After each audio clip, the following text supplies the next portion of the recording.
조폭은 어떤 경로로 조폭이 되는지가 좀 궁금했거든요. 뭐 거의 예를 뭐 선배들의 권유와 뭐 그런 애들이랑 어울리다 보면 자연스럽게 자기 의지가 제일 중요하죠. 특채 출신 같은 건 없어요. 그러니까 예를 들면 전혀 다른 직업을 했다거나 나이 먹고 이렇게 좀 들어오는 경우. 그런 경우도 있죠. 또 그런 사람들이 옆에 있기 때문에 가능한 거예요. 아 그것도. 네. 자기가 뭐 네. 하고 싶다 그래서 네. 그런 사람들이 주변에 없는데 네. 찾아다니면서까지는 하진 않죠. 아 그럼 아름아름 해가지고 네, 오는 아름아름 경우가 해서. 조폭도 아무나 될 수 있는 건 아니라고 생각을 해요. 근데 네. 일반 회사에서도 이렇게 사람을 뽑을 때 서류부터 막 면접까지 진행을 하지 않습니까? 그런 건 없어요. 아 그런 건 없어요. 왜냐하면 형들 입장에서는 동생이 많으면 많아질수록 좋은 거기 때문에 하고 싶다 그러면 일단 시키고 보죠. 일단 땡기고 보는구나. 네. 그 영화 같은 데서 보면은 막 이렇게 스마트하고 막 엘리트스러운 그런 조직원들도 있던데 실제로도 고학력의 조직원들이 있나요? 네, 있었죠. 제 선배 중에 유일하게 대학 나온 선배도 있었고 그 사람이 결국엔 나이 먹고는 돈도 제일 많이 벌고 확실히 요즘에는 근데 요즘은 다르죠. 요즘에는 학력이 아니라 네. 요즘은 컴퓨터만 잘 다뤄도 IT 쪽으로 이것도 사회 변화가 흐르면 그렇죠. 그렇게 예. 변하네요. 예. 왜냐하면 저 있었을 때만 해도 인터넷이 그렇게 발달되고 그러지 않았을 시기라 지금은 20대 애들 뭐 MZ 애들 뭐 이런데 얘기를 들어보면은 다 뭐 불법 도박 사이트니 뭐니 코인이니 그러니까 결국엔 인터넷으로만 다 아는 시기라 예전에는 형들보다 돈을 많이 벌기는 힘들었어요. 구조 자체가. 근데 지금은 아니죠. 2000년대 중반 그 시절에는 그 조폭들이 가장 큰 수입원이 어떻게 됐나요? 그냥 뭐 업소 봐주면서 뭐 사채 돌리고 가게 봐주고 주류 뭐 이런 쪽. 그리고 주류 이제 사업. 그리고 이제 조금 그 시대 나이 좀 들고 좀 일깨운 사람들은 M&A 쪽이나 기업 인수합병, 무자본 인수합병 하면서 이제 거기에서 나오는 차액이라든가 회사 돈을 횡령한다든가 전라도 사람들이 강남에 많이 진출해서 한 게 이제 그런 거죠. 세대 변화가 있으면서. 그럼 그 전에는 다른 지역 출신들이 많이 있었다는 얘기인가요? 아니죠. 강남은 뭐 예전부터 전라도 사람들이 그래요? 장악을 하고 있었고 어. 서울에서 강남 토박이의 건달들은 없어요. 그 뉴스에서 보면은 조폭 간의 전쟁이 꽤나 빈번하게 발생하는 것 같은데 실제로 다양한 무기들이 막 왔다 갔다 하잖아요. 그러면은 조폭 간의 그런 싸움에도 연루되어 보신 적이 있으신가요? 한번 뭐 옆 동네랑 그런 일이 있었는데 대부분 그런 상황에서는 이제 마무리가 되는 게 서로 하면 서로 다치는 거기 때문에 서로 징역 가고 요즘엔 거의 그런 게 없죠. 그냥 그런 상황에서 이제 어린애들 외에는 나이 좀 있는 사람들은 누가 징역 가고 싶어 해서 거의 그냥 윗선에서 얘기로 무마하고 서로 합의를 잘 보죠. 그 같은 조직원이어도 아 이 사람 진짜 무섭다라고 느껴지는 사람이 있었나요? 뭐 아우라라든지 선배 중에 그런 사람이 있었죠. 어때요 느낌? 물불을 일단 뒤 없이 생각하는 사람들이 제일 무서운 거니까 그냥 일단 뭐 마음에 안 들면 찌르고 보고 패고 보고 뒤에 뭐 징역 가게 되면 가는 거고 뭐 이런 사람들. 근데 그런 사람들의 공통점이 뭐냐면 술을 좋아해요. 그럼 술 먹고 과시욕 내가 누군데 뭐 이런 사람들. 그러면은 조직 내에서 선출님은 좀 독한 사람이었을까요? 그런 건 전혀 아니었죠. 왜냐면 동생들도 많이 따르고 좋아했고 제가 선배들한테 맞는다 그래서 동생들을 때리고 이러지는 않았으니까. 그래도 그 안에서는 좀 약간 귀감이 되시고 예. 그러셨겠네요. 조폭에도 정년이 있습니까? 정년은 없죠. 정년 없는데 이제 몸을 사리고 싶은 나이가 되고 그리고 돈을 어느 정도 벌었다 싶으면 뒤로 빠지는 거죠. 근데 제가 듣기로는 이렇게 왜 젊은 사람들은 중간에 하다 그만두고 나가려면 맞고 나간다면서요. 근데 지금은 그런 거 없어요. 그러면은 나이가 어느 정도 차고 이제 내가 그만둬야겠다 그러면 자기가 그냥 놓고 내려가도 별 제재는 없나요? 예, 그렇죠. 요즘엔 그런 게 없어요. 그거 자체가 범죄이기 때문에. 이렇게 조직 생활을 마무리하고 이렇게 좀 나이 드신 분들이 나가면 보통 어떤 삶들을 사세요? 그냥 뭐 여러 가지죠. 뭐 장사를 한다든가, 어, 뭐 아니면 자기가 여태껏 모아놓던 돈으로 뭐 다른 사업을 한다든가. 보통 사업을 많이 하시는구나. 만약 일반인이 길 가다가 이런 조폭 이런 사람들이랑 시비가 붙는다면 네. 어떻게 대처해야지 가장 좋은 방법일까요? 신고가 제일 빠른 거예요. 공권력을. 예. 그럼 그들도 무서워하나요? 그 공권력을? 그렇죠. 왜냐면 징역 가기 싫은. 좋아하는 사람이 어디 있겠어? 그럼 제일 무서운 게 그냥 쉽게 얘기해서 징역인 거네요. 네, 그렇죠. 신고를 하는 게 제일 빠르고 간단한 겁니다. 이건 제가 계속 의문이 드는 건데 이런 공권력이나 경찰이랑 이렇게 뭐 종속 관계라고 하나요? 그 상관관계가 있잖아요. 예를 들면 뭐 유흥업소라든가 이런 거 단속을 피하기 위해서 상납을 한다든가 이런 게 있다고 예전에 보는데. 많았죠. 지금도 뭐 암암리에 있는 것 같은데 네. 그거를 뭐 확인할 길은 없으니까 당사자가 아니면. 직접 이렇게 경찰관이 뚫어본다거나 이런 건 아니고. 예, 그러지는 않았죠. 왜냐면 그때 당시에 나이대가 다 형들이 하고 뭐 하니까. 대부분의 업소들은 다 이런 걸 끼고는 하겠네요. 예, 그렇죠. 불법적으로 하는 것들은. 보통 도박에서 이제 돈을 따기 시작하면 절제가 안 돼가지고 계속 그 자리에 앉아 있다가 잃는 경우가 많다고 하던데 네. 선출님은 왠지 좀 다를 것 같아서 질문을 드려볼게요. 돈 따고 나서 완전 따가지고 그냥 딱 나와가지고 그 돈 막 팡팡 써보고 이러신 적이 있으신가요? 아니요.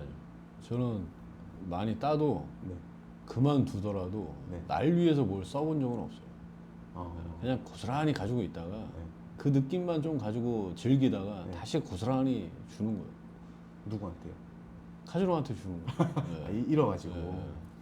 그리고 규모가 이렇게 좀 큰 카지노는 그렇다 치더라도 이렇게 규모가 작은 하우스 이런 데는 조폭들이 많이 운영할 것 같은데 네.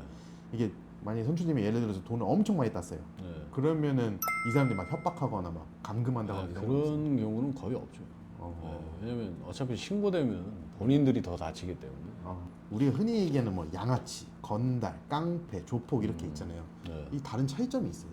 그냥 다 똑같다고 생각하시면 네. 그냥 규모의 차이만 있는 건가요? 규모도 그렇고 자기네들의 이제 포장이라고 생각하시는 게 제일 편해요. 내용적으로는 다 똑같다. 네, 다 똑같죠. 도박으로 인해서 좀 인생이 크게 망가진 사람들이 있으면 좀 알려주세요. 일단 제 케이스가 그런 거고요. 도박을 하다 보니까 계속 돈의 노예가 되다 보니까 돈만을 쫓다 보면은 결국에 무리수를 두고 그럼 그거에 대해서 결국엔 빠른 시간 안에 돈을 회복하려면 또 도박을 하려고 하고 그럼 그 도박 자금을 만들려고 하면 합법적으로 어떻게 만들어요? 한 달에 뭐 300 벌어서 어떻게 만들어요? 그러니까 불법을 하게 되고 그럼 그 여파가 계속 다람쥐 쳇바퀴 돌듯이 가다 보면 결국엔 징역으로 가는 거예요. 그럼 불법으로 돈을 번다고 하셨는데 불법으로 돈 버는 경우는 어떻게 벌어요? 그러니까 저 같은 경우는 예전에 뭐 보이스피싱도 했었고 불법 하우스, 불법 사채 뭐 이런 것들로 연관이 되다 보면은 수익률이 아무래도 많죠. 그러다 보면 또 도박하고 그 돈 벌어가지고 또 불법 사채 같은 경우는 뭐 시장 상인들 대상으로 하는 거예요? 아니면은 그냥 도박하는 사람들 상대로 돈놀이도 하고 일반 사람들 상대로도 돈놀이도 하고 뭐 이런 거죠. 이자가 굉장히 높은. 그렇죠. 월 10% 이상. 월 10%요. 예. 그럼 100만 원 빌리면 월에 10만 원씩 예, 이자. 예, 예. 근데 어쨌든 그것도 하려면은 목돈이 필요할 텐데 그런 거는 뭐 스폰을 어떻게 받나요? 그런 것들은 이제 그 정도의 규모는 돈을 언제든지 융통은 가능하니까 뭐 1, 2천만 원 정도예요. 근데 그걸로 이제 다시 도박을 하면 그 뒤가 없으니까 안 하죠 거기까지. 아 그렇게 적은 금액으로도 자체가 다 되네요. 예. 그 보니까는 원정 도박 얘기가 뭐 많이 있어서 그러는데 이렇게 네. 연예인들도 많이 가고 하는 것 같더라고요. 네. 그 해외 원정 도박을 그렇게 다니면은 이 자체가 범법 행위인가요? 그렇죠. 도박 액수가 더 커지면 외환거래법 위반에도 걸리고 물론 따지는 못할 것 같긴 한데 만약에 따면은 이걸 돈을 어떻게 환전을 하죠. 환전. 예. 환전 방식은 어떻게 이루어지나요? 그 현지 업자가 이제 지정한 계좌라든가 아니면 지정한 한국에서 장소에서 만나서 현금으로 직접 전달해 주기도 하고 수수료 띄고. 예. 아, 계좌를 보내주기도 하고 그런 거죠.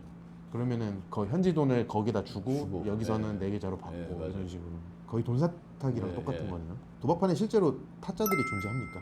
네, 있죠. 그러면 그 타짜들한테 물려보신 적 있으신가요? 저는 없어요. 저는 사람 대 사람 게임하는 걸 별로 안 좋아해서 저는 20대 후반부터는 카지노만 다녀가지고 딜러랑 같이 네. 하는 그 네. 쪽으로 하셨고 그러면 타짜에 물릴 일이 없다. 예, 그렇죠. 완전히 탕진하게 되었을 때 느낌이 전 좀 궁금해요. 그냥 매번 죽고 싶은 거예요. 내가 왜 또 이런 선택을 했나? 이렇게 될 걸 알면서 왜 했나? 차라리 그냥 돌아가는 한국행 비행기에서 그냥 죽어버리고 싶다. 이런 생각들이 늘 하죠. 늘. 근데 이제 도박 중독이라는 게 그런 생각을 늘 하면서도 또 하게 되는 게 중독이라는 거예요. 안 그러면 중독이라는 단어를 쓸 필요가 없죠. 그게 이제 심해지다 보면은 감당이 안 되면 자살하는 사람도 많고 도박을 끊을 수 있는 계기는 정말로 이건 제 경우인데 특별한 계기가 있지 않다면 힘든 거죠. 뭐 마약 중독, 뭐 알코올 중독 다 해도 도박이 가장 무서운 중독이라는 게 알코올 중독이나 마약 중독은 자기만 죽어요. 돈도 얼마 안 들어가고. 그 맨날 소주, 맥주 먹어봐야 뭐 얼마나 들어가야지. 마약 좀 단가는 비싸겠지만 뭐 얼마나 들어가야지. 마약을 하루에 뭐 1억 원어치 하는 사람은 없어요. 하루에 1,000만 원어치 하는 사람도 없다고. 도박은 아니에요. 금액도 제일 크지만 나 말고도 주변 사람들까지 다 죽이는 게 도박 중독. 바람 피는 건 용서해도 노름이 제일 무섭다고는 하더라고요. 예. 왜냐면 가정 자체나 뭐 주변 사람들을 완전 초토화 시켜버려요. 뒷감당은 온전히 다른 사람들 몫이고 마약이나 알코올 중독은 자기가 감당해야 되는 거예요. 물론 그 옆에서 지켜보는 가족이나 지인들은 안타깝겠지만 금전적으로 그 사람들한테 타격은 별로 없거든요. 도박은 아니에요. 주식이랑 도박의 차이점이 있다고 생각하세요? 눈에 당장 보이는 차이로 치면 굉장히 크죠. 내가 도박을 바카라를 한다 그러면 하루에 내가 100억을 가지고 있어도 하루아침에 다 날릴 수 있는 돈이지만 주식으로는 100억을 다 못 날리고 선물 같은 거 하기 전에 왜냐면 일반 뭐 건실한 상장사 같은 데다 주식으로 돈을 넣어놨다 그러면 그 상장 폐지가 하루아침에 되고 하지 않거든요. 그렇죠. 네. 저는 지금 돈이 전부라고는 생각은 안 하거든요. 예전에는 돈이 전부였다면 지금은 돈이 전부는 아닌데 굉장히 중요한 요소를 그렇죠. 가지고 있죠. 근데 돈만을 쫓다 보면은 자기 자신이 피폐해져요. 늘 마음이 불안함.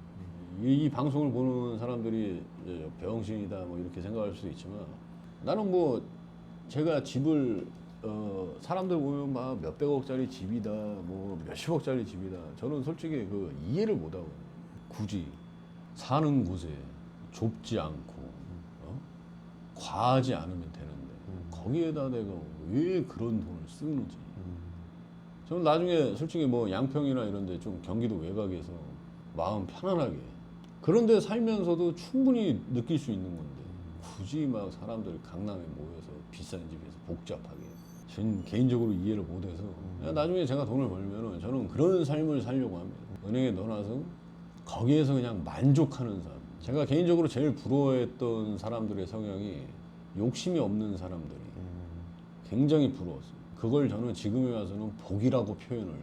욕심이 없다라는 거는 다른 사람들이 볼 때는 존나 바보 같은 성향을 가졌다고 생각할 수도 있지만 그건 정말 바보 같은 게 아니라 자기 삶에 만족을 할 수 있는 거예요. 내가 욕심이 없어서 한 달에 300을 벌면 나는 정말 나는 행복해 이런 사람인 거야.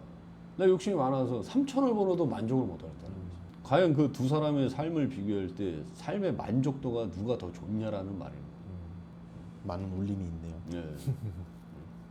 선출님의 사주를 보면 그동안의 대운이 많이 안 좋은 케이스였는데요. 금기운이 나에게 많은 부담을 주는 사주라서 토나 금이 오면 매우 불리해집니다. 초반 세 번째까지 대운에서 모두 금기운과 토기운이 들어왔으며 특히 금을 키워주는 역할을 하는 토기운이 들어왔던 세 번째 대운부터 교도소에 3번을 왔다 갔다 했습니다. 토는 이분에겐 여자, 돈으로 해석되는 재성이고 정제보다는 편재의 운에서 특히나 불안정한 모습이었습니다.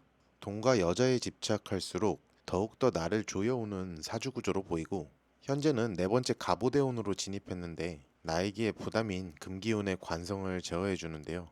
신약한 명식이기도 해서 내 자리에서 에너지가 빠지는 것이 많이 부담으로 다가올 수 있고 자칫 다시 한번 재성을 키워 금전적으로 치우칠 가능성도 있는 것 같습니다. 그래도 약간 차가운 사주에 오화가 들었다는 것은 반길만 합니다. 음지에서 양지로 올라오는 데 유리하고요. 최근 다양한 유튜브 채널에 출연하고 계신 것도 화기운이 식상이기도 하고 한습한 사주에 양기가 들어와서 자신을 더욱더 발산하기 때문이 아닌가라는 생각이 듭니다. 앞으로 선출님께서 특별히 조심해야 할 운들은 금기운이 들어오는 2028, 2029년, 금 삼합이 순간적으로 완성되는 2033년, 그리고 6번째 대운인 임진대운 때를 조심해야 할 것으로 보입니다. 이번 인터뷰로 알 수 있는 팩트를 체크를 해보면 첫 번째, 신약하더라도 관성이 강하면 캐릭터가 세고 카리스마가 있다. 두 번째, 금목상쟁이 강하게 발현되는 사주는 다툼, 분쟁, 싸움 등에 관련이 있다. 세 번째, 금기운이 강한 사주는 토가 들어오는 운에서는 조심해야 할 필요가 있다. 네 번째, 음적인 사주가 양기가 들어오는 운에선 외양적이고 양지로 올라오기 유리하다.